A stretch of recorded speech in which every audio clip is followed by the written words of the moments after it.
Bayern Munich regain the Meisterschale once again. They are champions of the Bundesliga once again, regaining what they must think is rightfully theirs after they've dominated the German top division now for the last 10 to 12 years.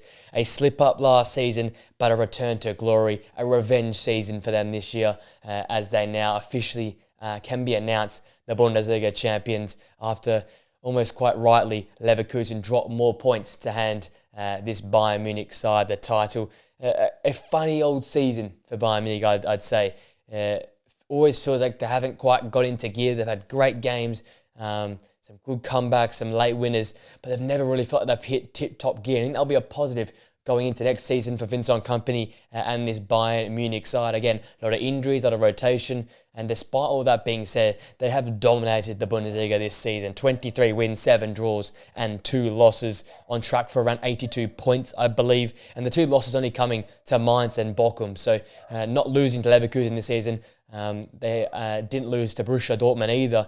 They're direct rivals, their competition, however, not beating those sides as well. So still, I think, levels to climb for this Bayern Munich side, but impressive nonetheless. 93 goals scored, only 32 conceded, the best attack and the best defence in the Bundesliga this season. It's been quite dominant throughout. And when they had these moments in games where they look like they lacked control, or they were falling back into the ways of season 23-24, there'd always be a late winner or someone standing up in this side here. I think that's the key.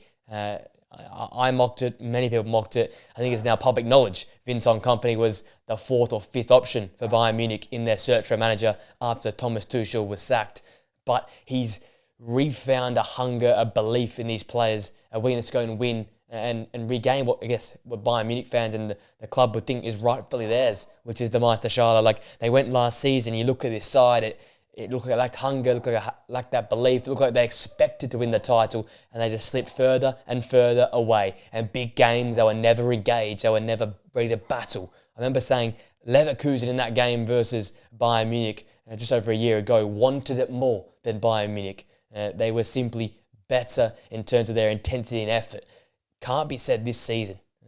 Bayern Munich may play a very back and forth pinball type brand of football under Vincent Company, but the side wants to win. They're willing to attack. They throw the kitchen sink at times, and it works. And it is shown this season it has prevailed.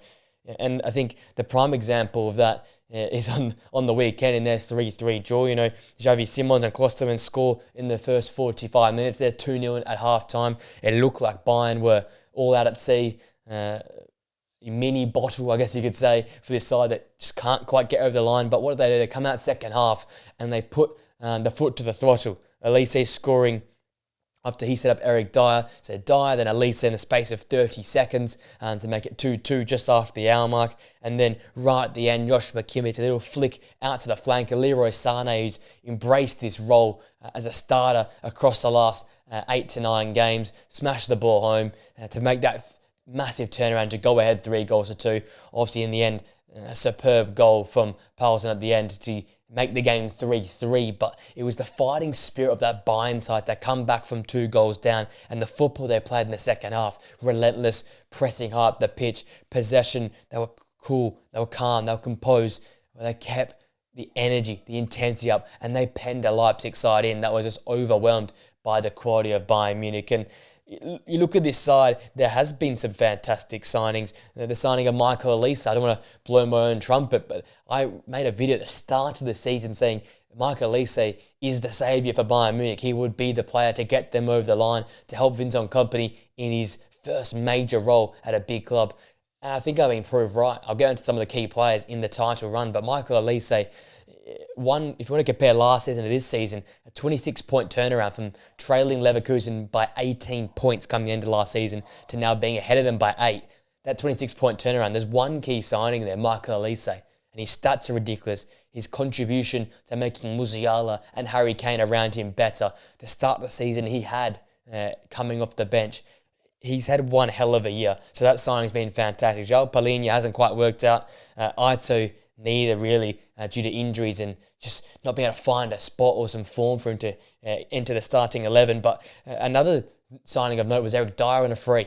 Again, I laughed at it. I thought it was a joke. Harry Kane, Eric Dyer going to Bayern, and them potentially losing another title, but he's been pivotal down the stretch. He's probably been their best centre-half with Dale Upamecano missing, so he's been fantastic. And then the return of Stanisic from Bayer Leverkusen, someone who's so pivotal to their championship run last year, has been massive for this Bayern Munich championship run in this year as well. Come the turn 2025, Dyer and Stanisic, key pieces in that back line there.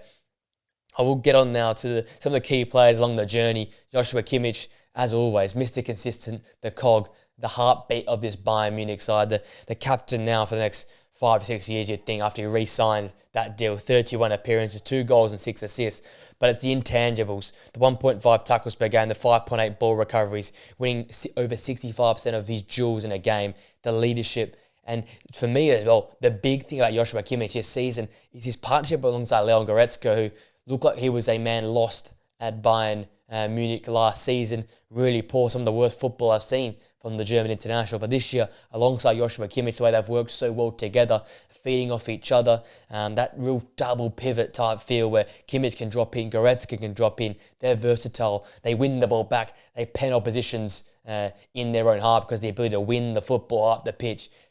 I know we're talking about the league here, but Joshua Kimmich, fantastic in Champions League football, important moments, important plays. And again, the intangibles is the key word for Joshua Kimmich, as is a lot of holding midfielders in world football. But in a year where Rodri hasn't been playing and holding midfielders have not really been top tier this year, Joshua Kimmich has stood alone as a sole standout in world football and in European football as a top tier holding number 6 that can ignite his side, ignite the attacking football and bring alive the defence. He's protected that defence so well that they've regained some confidence, they've regained that belief, and they've looked like a much more solid side. But they've gone from a side who conceded at will or in clumps last season to a team this year with the best defence in the Bundesliga. So, it says a lot about what he's done to this side and the leadership and the onus he's had to turn this team around and bring them back to where they should be. Obviously, I've mentioned Michael Olise, 32 appearances, only the 26 starts in which he's had the 10 goals and the 13 assists, 2.6 key passes per game, created 30 big chances across this season in the Bundesliga with over 2 successful dribbles per game. A player that, as I said, has bounced off the likes of Harry Kane and Jamal Musiala very well in the final third. Again, playing the 10 at times when Musiala's missing, playing on the right alongside a Serge Gnabry or Kingsley Coman or a Leroy Sané as well. Big time players, big names that have been around the club for long periods of time. He had to buy his time initially, but he worked his way to the starting 11. And throughout the year, Bayern have looked their best going forward when Michael Olise has been available. It's that trickery. It's the ability to drop the shoulder. It's the ability to always find a way to get on his left foot. I've said it in the podcast that we released last week. There's only a few players in world football that they're going to their left foot, but you can't stop them. And to me, it's Jamal Musiala and Michael Olise in a real tier of their own with their dribbling, their ability to lull defenders to sleep and get balls into the box. And I think Harry Kane last year was fantastic. Not the year for Bayern Munich, but he's been even better this year because of the delivery and because of the service that Michael Olise has provided. Gets the French international call-up, such a pivotal player. And I think, as I said, the real one singular difference you can pin it down to the improvements with Bayern Munich this season. Vincent Company comes in with a more attacking brand of football, who has led to the greater attacking output. Michael Olise and his trickery from the right-hand channel, the right-hand side. It's just been a superb season for the Frenchman. And then Harry Kane. The man's finally got his trophy. The story's been all about him across the last few days. 29 appearances, 24 goals and 7 assists. He's won 60% of aerial duels, outperforming both XG and XA this season. The ultimate clinical finisher, doesn't often waste chances. He is the definition of German efficiency in many regards as a number 9. Puts his chances away. And last season was fabulous in a second best side.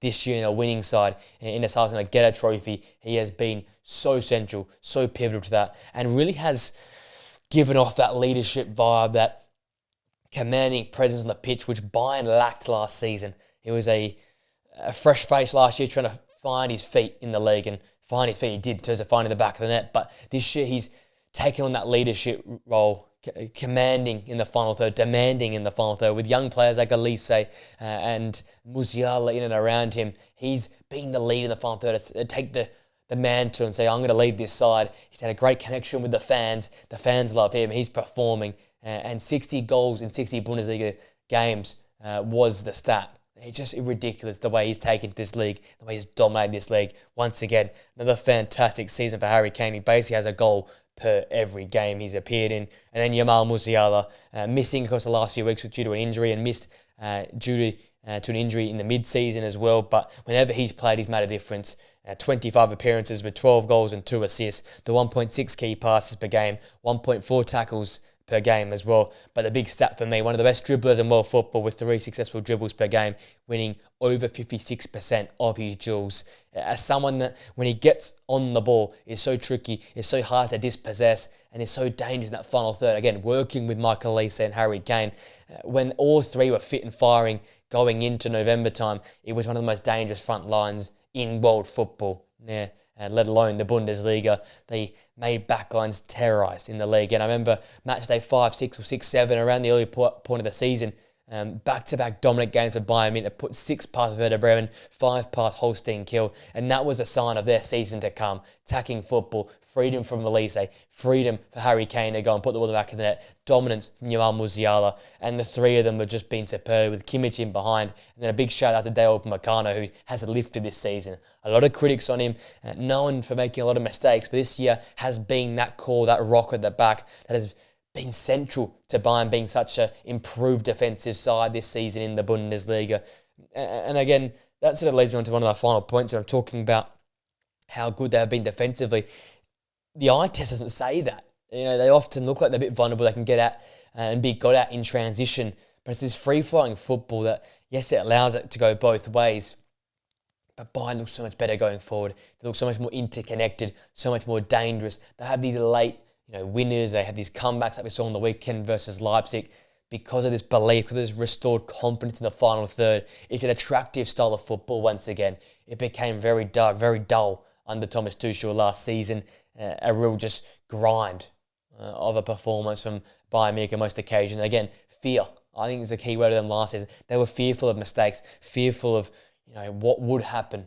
Thomas Tuchel was someone who'd come out in the media and often criticise his players, and a bit more harsher, where Vincent Company is more of a players manager, gets around the lads type guy. And yes, I was joking about that in the pre-season, but it has worked. It has allowed the younger players to flourish. It has allowed this team to have this restored belief and play this attacking, free-flowing football. It's a brand of football that, again, on the negative side of things, I don't know how well it can go consistently going forward, but it's worked wonders this season.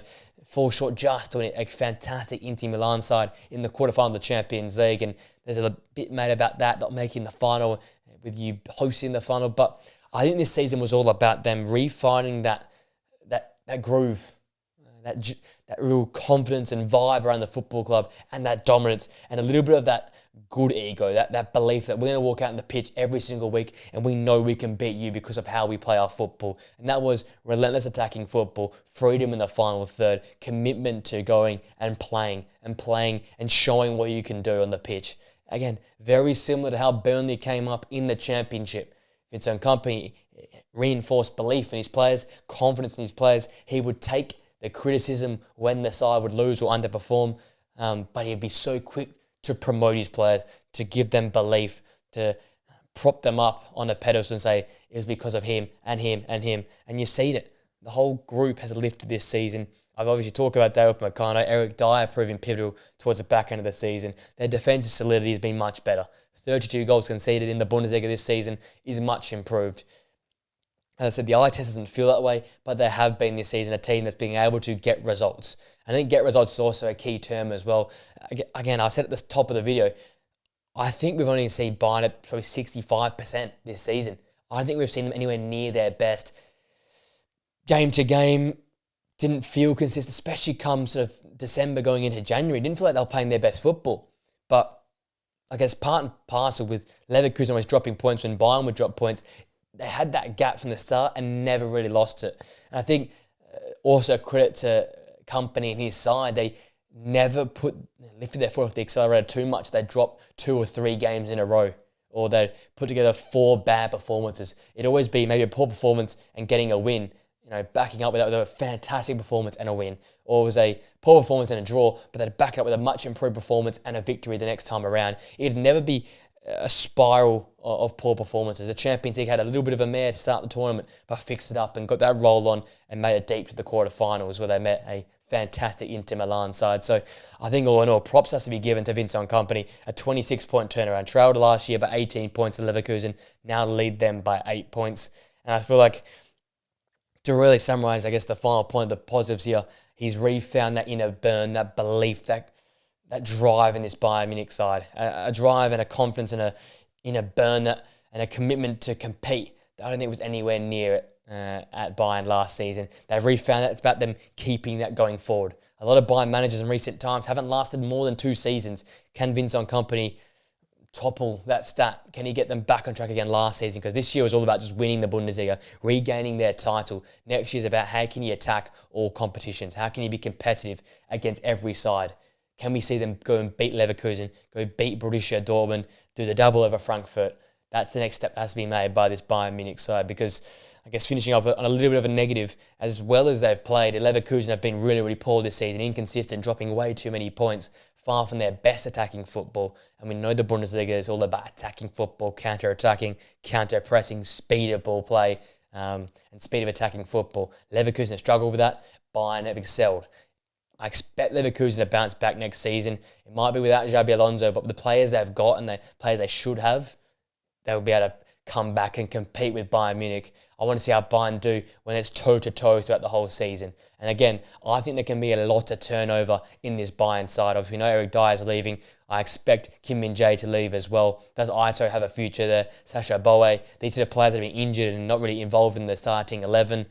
Who joins in midfield to add that depth? Thomas Muller will be leaving the football club as well. So is Gnabry likely to leave? He doesn't get much game time. So how do you retool this squad if you're Vincent Company to make it your side? Because a lot of players this year I still don't think are going to be a part of a very, very successful Bayern side, potentially a Bayern side that goes to a Champions League final.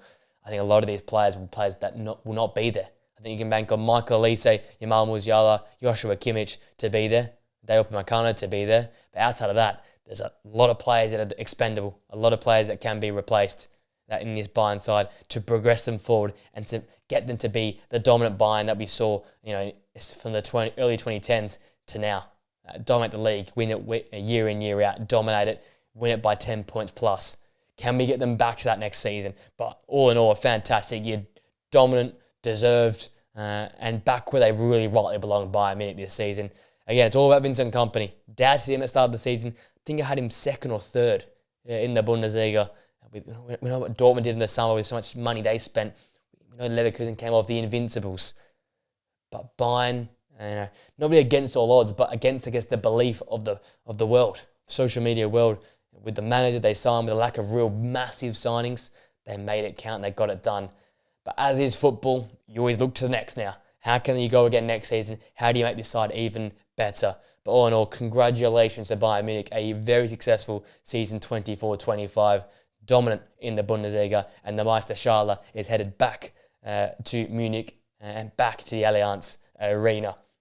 Let me know your thoughts, guys, of Bayern's season in the comments down below. Who has been some of the standout players from you this season? Let me know that in the comments section. If you enjoyed the video, guys, smash a like and subscribe to the Players channel. Press that post notification bell so you know we upload here on the channel. And with that being said, guys, I'll see you guys in the video very, very soon. Until next time, see you later.